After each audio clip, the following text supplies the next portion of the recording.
और हेलमेट पे पा लो उस्ताद जी आते इब्राहिम पागल हो गई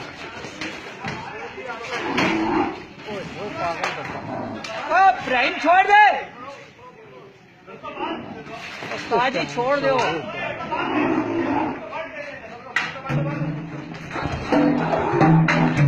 इब्राहिम छोड़ दे पागल हो गया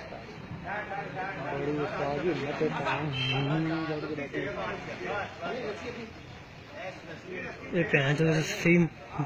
मांझा निकाल देना रे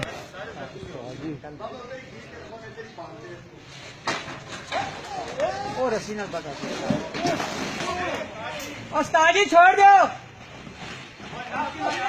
सिंह टूट पकड़ गया यार सिंह टूट गया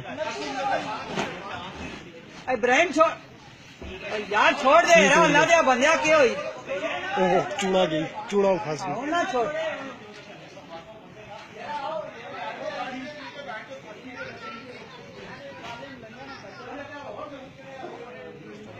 लग गए थे इब्राहिम यार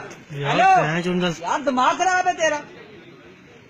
तो सलेमान खान जेल के सही माहौल है ताजी क्यों एक बंदा मरवा रहे हो छुड़ा तो सही देवन लिखी हुई थी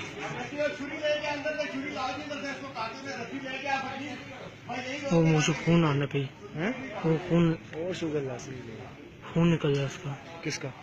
वेरे का सिंह टूट गया ना साजी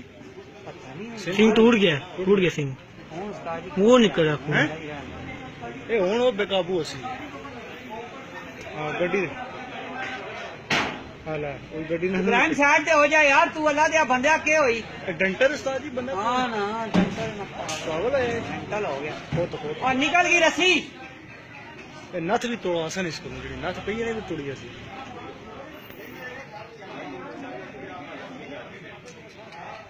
इतने बूढ़े बने हैं यार इधर दिमाग खराब